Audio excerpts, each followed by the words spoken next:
رسول الله مبارک فرمائے وی ما ته په خوب کې خدای درې ځایونه وښول.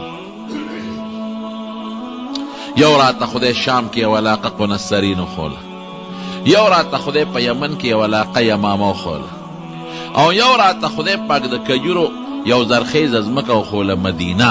وی ستا خوښه ده دې دریو کې انتخاب کوه کومه دې خوښه ده، دې دریو کې یوه خوښه کړه. نو یو روایت کې راځي چې الله وی ما دله دا مدینه خوښه کړه، بلکې راځي حضور پاک و امام خوښه کړه. نو څه خبره دواړو کې تطبیق آسان دی. الله به هم خوښه کړي او د پیغمبر زړه کې هم خوښي وله پیدا کړې. نو مدینه ورته خوښه کړه. نو صحابو ته وی زه مدینې ته روان شئ.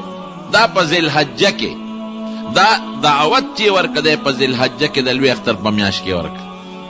د لوی اختر میاشت ختمه شوه. نو نبی علیه السلام بیا د صحابه راغونډ کړل. وی زه ما ته الله ستاسو د هجرت کور ښودلی ده، خو ښکاره نوم یې وانغه چې مدینه ده، د کجورو ځمکه ده او شګلنه ځمکه ده او اواره زرخیزه ځمکه ده. او بیا چې څوک به تل هغې ته به یې سره پټ نوم اخیستی وي مدینه د دې نوم دی. یثرب بیا ورته پخوا وي یثرب، وی دی هغې ته ځان رسوی. نو یو کس دوه کسان بتلل مدینې ته، هجرتونه شروع شو. دا د پیغمبر علیه السلام په حکم چې مدینې ته صحابه و هجرت شروع کو، دی دې د محرم په میاشت کې هجرت شروع کو، ذوالحجې د لوی اختر پسې دې میاشت کې. نو اسلامي تاریخ د دې نه شروع شو. یو دوه درې بتلل. حضرت ابوبکر صدیق څوک به پټ تلل او څوک به ښکاره تلل، څوک به پټ د شپې وتل، څوک د غرمې به وتل. حضرت عمر راغی نبی علیہ السلام نه اجازت وغوښته. وی صاحب ما ته اجازت ته لاړ شم. یو توره راواغشته او د مکې د بیت الله نه طواف وکړ او ټول کافر د مکې مشرکان ګیر چاپېره ناست وو. توره یې ورته وړقوله، ای خلکه وی زه پټ نه ځمه، زه ښکاره روان یم یثرب ته، ښکاره روان یم او هجرت کوم د پیغمبر په حکم. او که په چا کې ایمانی را میدان ته دي شي څه چیلنجونه راکې، نوی قدر کې ایمانی پلار کې میمانی را میدان ته شي. اخو ښکاره له څوک کچه کمزوري مسلمانان به پټ تلل. حضرت ابوبکر راغی حضور پاک نه اجازت وغوښت.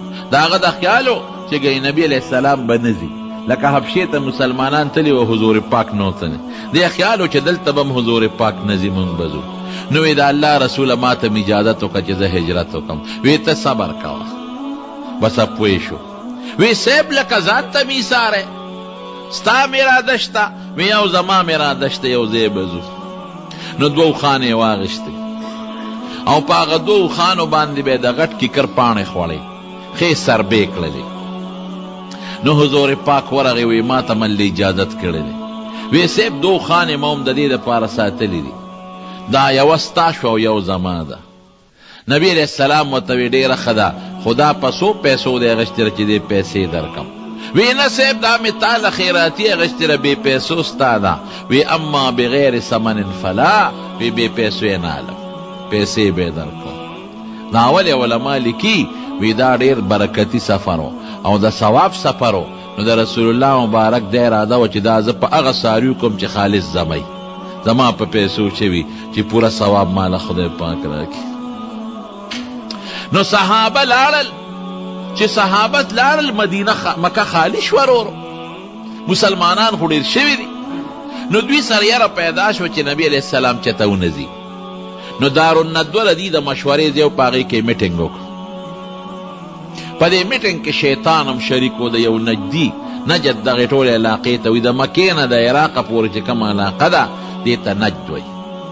پکې ناست و د یو سپینګیري حرامي په شکل. نو دوی مشورې کولې، میټینګونه کول.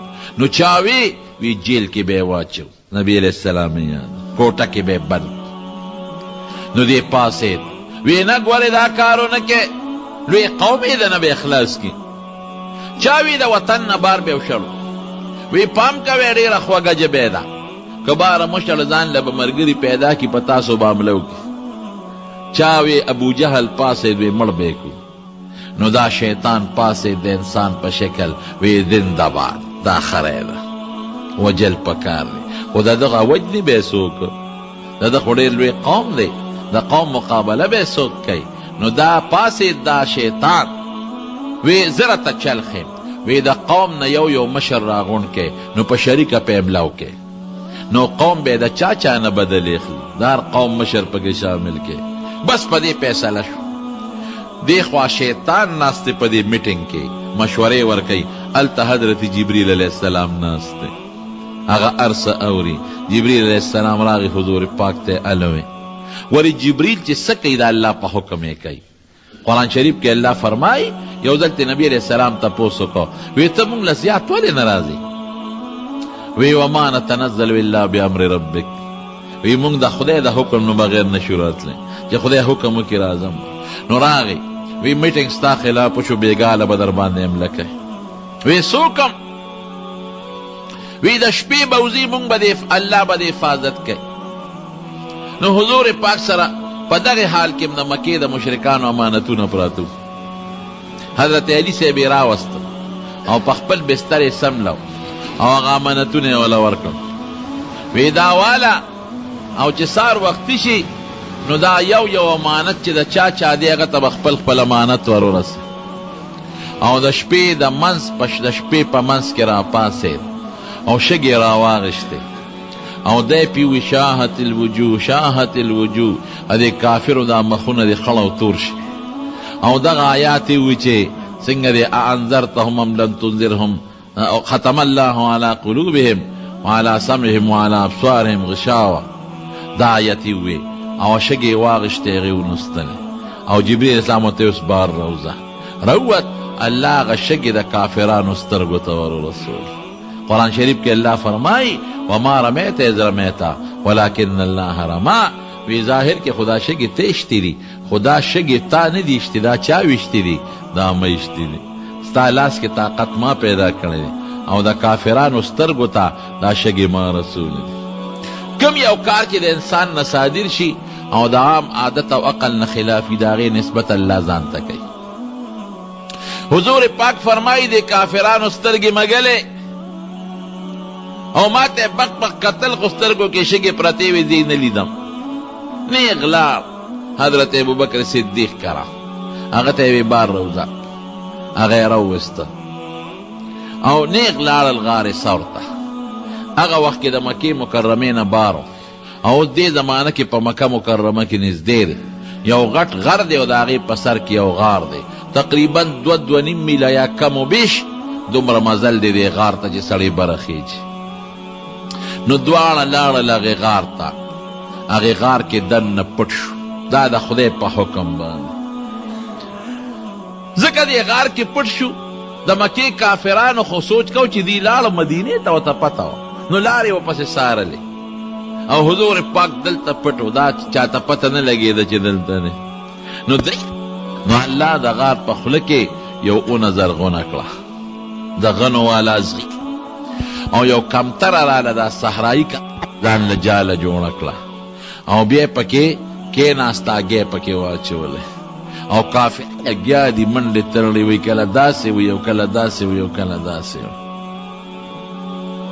دې غار نه ورسېدل حضرت ابوبکر صدیق ډېر هوښیار و بعضې مورخینو لیکلي دي چې دې غار ته ورختل او دې غار ته مزل لږ شو نو حضور پاک ته وی صاحب کافرو سره هغه خلک هم شته چې د قدمونو نه معلومات کوي نو ممکن ده چې زمونږ په قدمونو پسې دلته راورسي نو ته داسې وکړه چې ما ته لږ راپوږه شه چې اوچت دی کم چې ستا د قدم نښه دلته پاتې نه شي دا بعضې مورخینو لیکلي دي نو دا غار د خولې پورې لږ غوندې پوږه یوړه دونه قرباني به څوک وکړي نو واقعي بیا هغه قدمونو والا راوستل نو چې هلته ورسېدل وي دې ځای پورې خو د دواړو قدمونه دي دې ځای نه دې خوا د یو کس قدم شته او د بل د قدم خاپ هم روان شوی دی پته نشته چې څه شو نو یو کافر غار لره ورسېد هلته یې متیازې کولې نو حضرت ابوبکر نبی علیہ السلام ته وی د الله رسوله هغه دې مونږ ته ګوري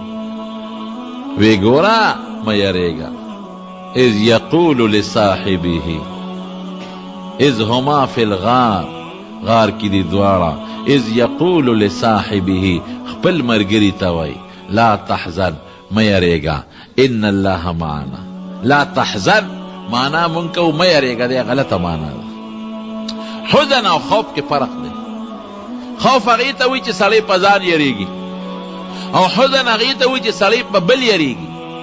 لکه په زوی یریږي نو حزن به استعمالیږي، یا په مال یریږي او یا په دوست یریږي یا په پلار یریږي نو حزن به استعمالیږي. دلته لا تخف نه دی راغلی. حضرت موسی علیه السلام چې کله امسه وغورځوله د هغې نه مار جوړ شو، نو الله ورته وایي لا تخف، مه یریږه، ځکه هغه په ځان یریده چې دا مار په ما چک ولې ونه نږي، نو معنا دا کو چې لا تخف، مه یریږه. او دلته لا تخف نه وایي لا تحزن، معنی څه ده؟ ابو بکر په ما مه یریږه. ابو بکر ځان د ځان فکر ورسره نو، هغه سره د رسول الله مبارک فکر. لا تحزن نه معلومیږي. اذ یقول لصاحبه، خپل ملګري ته وایي لا تحزن، په ما مه یریږه چې ما به دا کافر ونیسي، ما باندې مه یریږه. په ځان دې نه یرید، په حضور پاک یریده. ان الله معنا، الله مونږ سره دی، ستا ملګری دی او زما ملګری دی. او ما ظنک باثنین الله ثالثهما. ابو بکر دا هغه دوه متعلق د څه خیال دی چې درې مو سره الله. بعضې خلک دلته د ابو بکر شان کې ګستاخي کوي. یاره وایي که ابو بکر د نبی علیه السلام سره په غار کې ملګری دی نو خو د غار ملګری دی کنه. یوسف علیه السلام سره په جیل کې چې کوم ملګري نو هغه کافرانو، نو د ملګرتیا څه اعتبار دی؟ یوسف علیه السلام هم وایي هغه خپل یا صاحبی السجن ارباب متفرقون خیر ام الله الواحد القهار. هغه هم د جیل ملګري او کافرانو. نو ګوره هلته صاحبی السجن وی د جیل ملګری، او دلته یا صاحب الغار نه وی، اذ یقول لصاحب الغار نه وی د غار ملګری. دلته څه وی؟ اذ یقول لصاحبه، خپل ملګری. هلته د جیل ملګری دی. د جیل ملګری مسلمان هم کیدی شي او کافر هم کیدی شي. او دلته د غار ملګری ورته نه وی، دلته وی اذ یقول لصاحبه، خپل دوست ته وی، خپل ملګری ته لا تحزن مه. باغی کې غستا د نیکه نه مشره ونه ولاړه ده چې ننوتې ده ونه نه ماتېدله. او کمتره جالې ته وګوره د کمې زمانې ده. او لا جولاګې کاکا راغی، هغه پکې ځان له کرښې مرخې جوړې کړې. جولاګې راغی، هغه پکې ځان له کرښې مرخې ووالې چې مکمل بند شي. نو واپس رالل. سیوطي صاحب رحمت الله علیه په خصائص کبرا کې یو بله واقعه هم لیکلې ده. وی هغه غار کې دننه کندې سوړې وې. زه حواله مې درکړه ده. نو حضرت ابوبکر ته یو ټوټه وه، نو په هغه ټوټه باندې هغه سوړې موړې بندې کړلې او یو پکې پاتې شو. وی په هغې کې خپله پونده کېښودله او ډډه یې وواله غار ته، او حضور پاک د حضرت ابوبکر سینې ته ډډه وواله. وی دې غار کې چې تمار و راغی او د حضرت ابوبکر دا خپې وچیچله.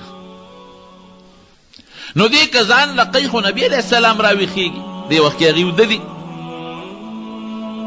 نو اوښکې ته بیګې روان دی او هغه مار دې مار ټکونه ورکوي، اوښکې ته بیګې. نو د ده اوښکې د حضور پاک په مخ مبارک را پرېوت. نو راویښ شو. ولې ابوبکر ولې جاړې؟ وی صاحب په دې غار کې سدیزې وخوړم. وی دې خوا که خپه، وی صاحب تا به وخوري. الله اکبر. خپه دې خوا کوم نو ته ونه خوري. حالانکې مار چې خپې له ټک ورکړي څومره تیز زهري، څو خپه کم دې ټینګولی شي، دې ته مینه وایي. وی ته دې خوا که، نو خپې والا دې خوا کړه، نو مار ترې راووت. نو حضور پاک د حیواناتو سره هم خبرې کړي دي. دا معجزه وه د نبي علیه السلام. اوښې سره یې خبرې کړي دي، هوسۍ سره یې خبرې کړي دي، د مختلفو حیواناتو سره. سلیمان علیه السلام به میږې سره خبرې کولې. یا ایها النمل ادخلوا الی مساکنکم لا یحطمنکم سلیمان و جنوده وهم لا یشعرون. نو سلیمان علیه السلام ته بیا تپوس کړي خبرې. هدهد سره خبرې نه دي کړې، ملا جرګک سره. نو نبی علیه السلام مار سره خبرې وکړې، زما دا ملګری دی ولې وخوړه، دا ولې دې زیاتې وکړه. وی صاحب دې علاقه باندې یو پیغمبر تېرېده یو ځل، او هغه سره ملګري. نو هغه پیغمبر خپلو ملګرو ته وی د آخر زمانې د پیغمبر دا صفت دی، او به هجرت کوي نو دې غار کې به څو شپې کوي. نو ما وی زه راشه بس دې غار ته ننوځه، بار به خوراک لوځم او دې غار ته به راتلم، که دا آخر زمانې پیغمبر مې چېرته ولیده. وی نن را باندې خشته خوشبو لګېدله. ما وی معلومیږي چې هغه پیغمبر جوړ راغلی دی. نو یې په سوړو مې چکر و ټولې بندې وې. نو یې دام راته بنده وه، نو ما په دې وجه ټک ورکړی. بیا حضور پاک خپلې لاړې مبارکې د ابوبکر د پوندې نه تاو کړې.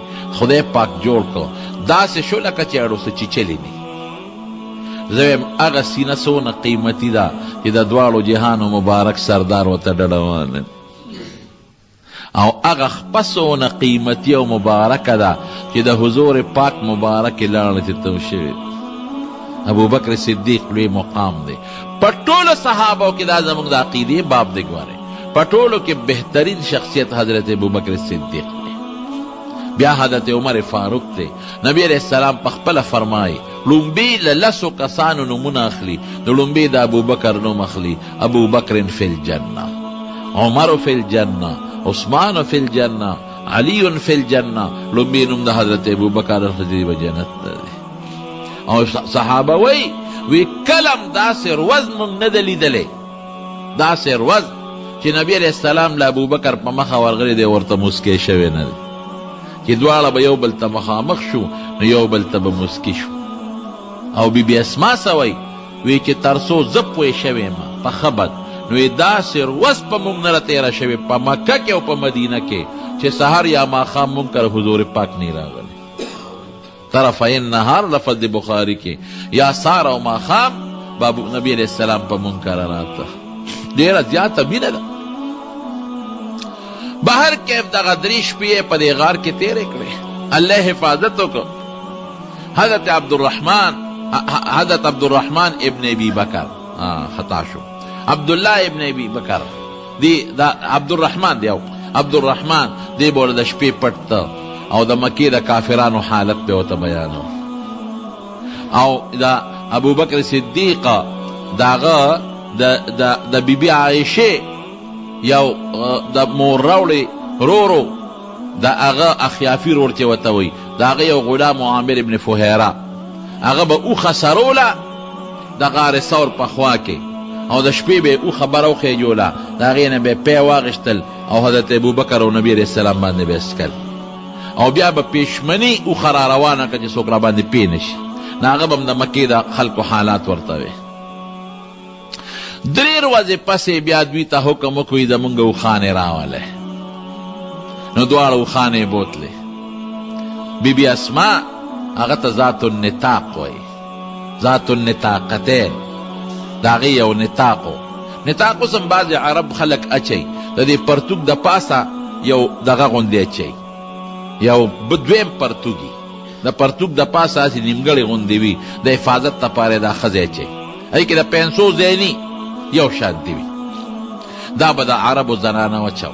نو هغې وی زما یو کمربند و نطاق وی هغه مې په میند باندې وشلاو.